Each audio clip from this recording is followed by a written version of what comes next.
প্রায় বেশ কিছুদিন ধরে ভাবতেছে বাসায় চিকেন রোল বানানো হবে, কিন্তু বানানোই হচ্ছে না। অবশ্য ফ্রিজে চিকেন রোল বানানোর জন্য অল্প মাংস রাখা হয়েছিল, কিন্তু আজকে বানাবো কালকে বানাবো বলে বলে এটা জাস্ট দিনটাই পার হয়ে যাচ্ছে, কিন্তু বানানোই হচ্ছে না। তো যাই হোক, আন্টি আজকে বলল যে আজকে যেহেতু একটু ফ্রি টাইম, বাসায় আছি, বানিয়ে ফেলি। চিকেন রোলটা খেতে কিন্তু খুবই ভালো লাগে, বিশেষ করে এটার সাথে কিছু অল্প আলু কুচি দিয়েছে, তারপর মুরগির মাংস ছিল, তারপর আরও সব রকম মশলা দিয়ে সুন্দর করে প্রথমে পুরটা বানিয়ে তারপর রুটির মতো বেলে ভিতরে পুর দিয়ে সুন্দর করে তেলে ভাজছে। এটা এইভাবে খেতে যতটা না মজা, তার চেয়ে বেশি ভালো লাগে এটা যখন সস দিয়ে খাওয়া হয়, আরও অনেক বেশি ভালো লাগে।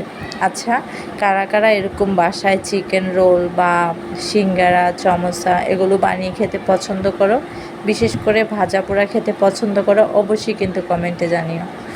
আমরা তো খুবই পছন্দ করি, কিন্তু সত্যি বলতে অলসতার জন্য আর করা হয় না। তো মাঝে মধ্যে করা হয়, তখনই সবাই মিলে খুব মজা করে খাই।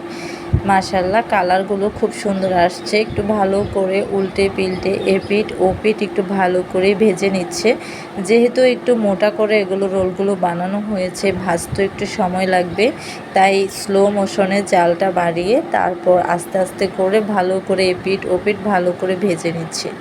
তারপর আমরা এদিকে বিকেলে বের হয়ে গেলাম, সবাই মিলে একটু ঘুরতে বের হয়েছি। এদিকের পরিবেশটা এক কথায় অসাধারণ ছিল, অনেক সুন্দর, ভালোই লাগে। আসলে ঘুরতে যেতে কার না মন চায়, আর বিশেষ করে মেয়েদের তো যদি বলে প্রতিদিন ঘুরতে যেতে, সে তারা প্রতিদিনই হয়তো বা রাজি। মানে ঘুরতে যাওয়ার বিষয় নিয়ে কেউ কখনো ক্লান্ত হয় না, কেউ কখনো বিরক্ত বোধও করে না।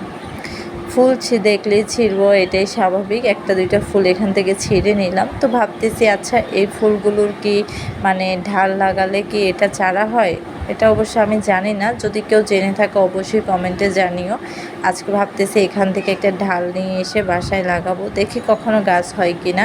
এই ফুলটা আমার কাছে অনেক বেশি ভালো লাগে, বিশেষ করে মানে ঝোপের মতো হয়, ফুল ফুটলে অনেক বেশি সুন্দর লাগে। আর এই ফুলটাকে আমি চিনি না, আগে কখনোই দেখি নেই, তো নামও জানি না। কেউ যদি জেনে থাকো অবশ্যই কিন্তু কমেন্টে জানিও। এই ফুলটা কিন্তু অনেক বেশি সুন্দর ছিল। তো ব্যাস, এবার বাসায় চলে আসবো। আসার আগে এদিকে একটু জায়গাটা ঘুরে দেখছিলাম। বিকেলের ওয়েদারটা অনেক ভালোই, মানে ঠান্ডা বাতাস ছিল অনেক বেশি। সব কিছু মিলিয়ে আজকের দিনটা আলহামদুলিল্লাহ অনেক বেশি ভালো কেটেছে, আর অনেক বেশি আনন্দ হয়েছিল।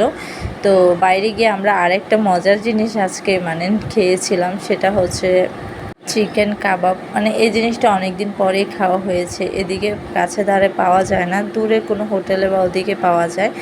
তো ব্যাস চলে আসলাম এদিকে, তেমন একটা সময় লাগছে না আসার জন্য, হেঁটে চলে আসা যাবে প্রায় বাসার কাছাকাছি। আসার পথে একটু বসে নিলাম। বাই।